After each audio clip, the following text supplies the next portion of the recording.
full is your email inbox? How about your voicemail? How many tabs do you have open in your browser? I'm not trying to stress you out, but if you're like most of us, you're struggling to manage the 24/7 flow of information, requests, solicitations, and notifications that are piling up, even as you're listening to my voice. Don't feel bad. The human brain just wasn't built to manage the modern data stream, and that's why you need a second brain. How do you get one? Start by listening to these 5 big ideas from Building a Second Brain, a proven method to organize your digital life and unlock your creative potential by Tiago Forte. Tiago is a productivity expert, writer, and consultant, and in his new book, he shows you how to create your own personal knowledge management system for keeping track of important tasks, pruning out the junk, and freeing yourself to work on what really matters. Here's Tiago.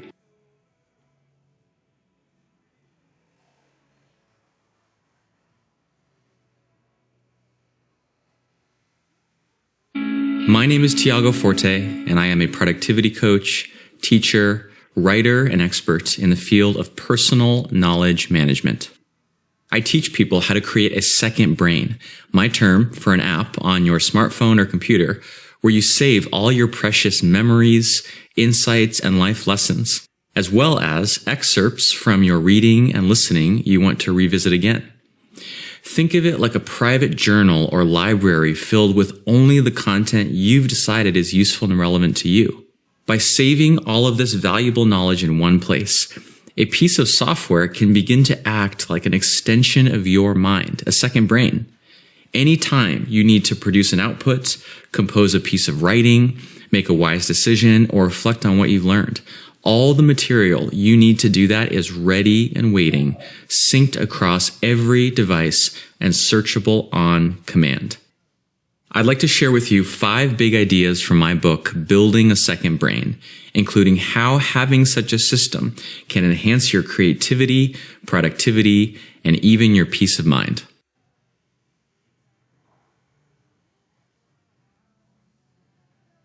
One, capture the insights all around you. The award-winning dance choreographer Twyla Tharp used a simple method for creating her famous dances. She called it the box. As she went about her days and in her reading and research, she would save bits and pieces of inspiration in a file folder box for that specific project. In her own words, she would keep notebooks, news clippings, CDs, videotapes of me working alone in my studio, videos of the dancers rehearsing, books and photographs and pieces of art that may have inspired me. All of those tangible artifacts became the raw material for her own original feats of self-expression. In the course of our days, we constantly encounter interesting ideas and insights. Whether from a conversation with a colleague, an article we read online, or a podcast we listen to while driving, we are awash in knowledge about how to work and live better. If you want to improve anything, your productivity, your health, your finances, or your relationships, you don't necessarily need to do more research. Start with writing down the knowledge you already have access to. I suggest using a digital notes app on your mobile device so you always know where to put your notes and also where to find them. Notes apps harness the timeless power of note-taking and supercharge it with the cutting edge of modern technology, and they are always with us on the devices we carry everywhere.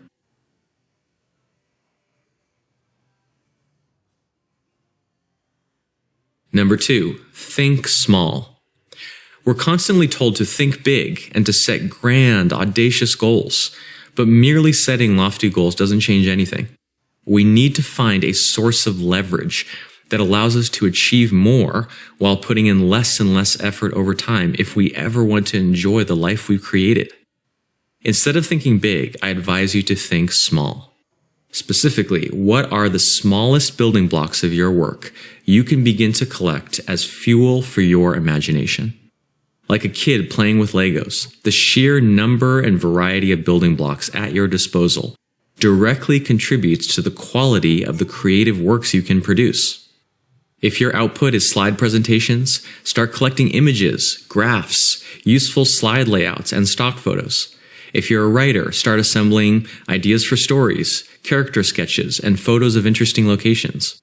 If you're a designer, collect snapshots of colors, shapes, and patterns that strike you as original or interesting.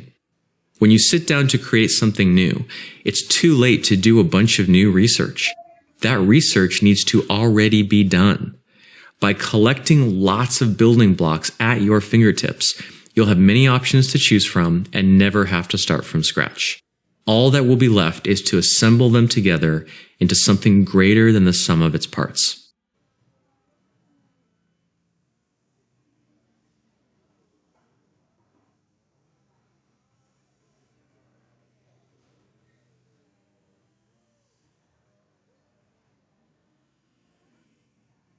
Number 3, diverge before you converge.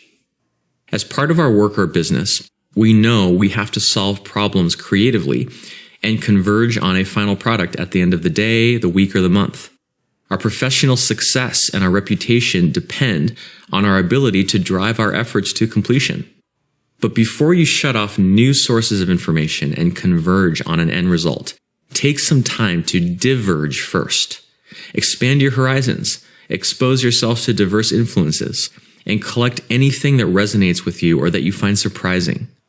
Take your time to make sure you truly understand all the facets of the problem, including how others perceive it, before spending the time and energy needed to solve it.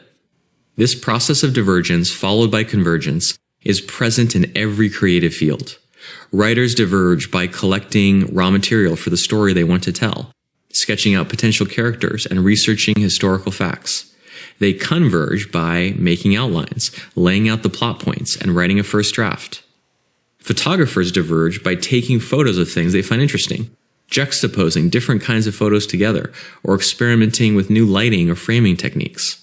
They converge by choosing the shots for a collection, archiving unused images, and printing their favorites. Many problems are timeless and reoccurring, which means it is likely that someone in the past or in another field has solved it before. You can borrow their thinking and build on what they've already accomplished. When it comes time to converge on your own solution, you'll have considered the problem from more angles, and thus will be able to draw on a much wider variety of sources.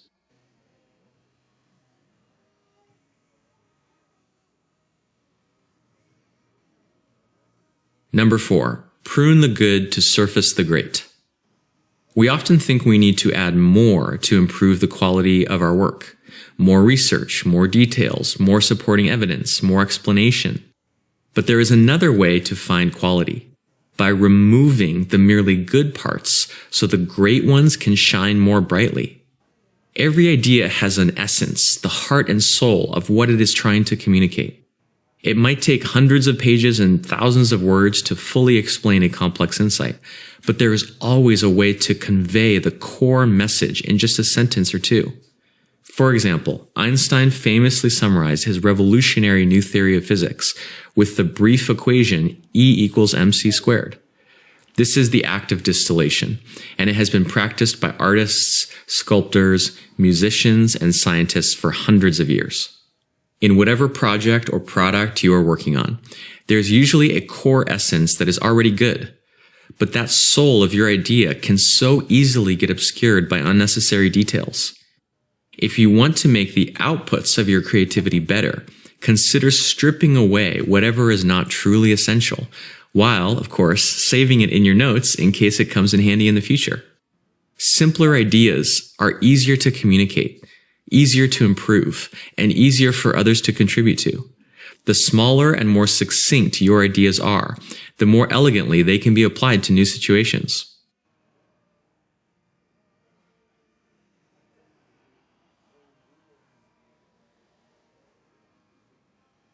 Number 5.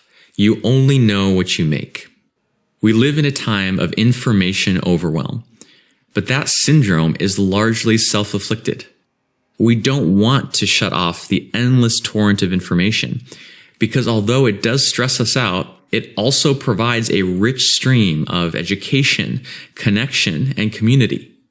Research and learning is fine, but there will come a time when it's time to put it into action. Before you feel ready, before you have all the answers, and before you've consumed every last bit of advice, The bottleneck of your creative potential is almost certainly not having one more fact or figure in hand. It's the courage and determination to strike at an opportunity before it passes. The 18th century philosopher Giambattista Vico once said, "Verum ipsum factum," which translates to, "You only know what you make." Until you make something out of the knowledge you've acquired, it's merely a passing thought.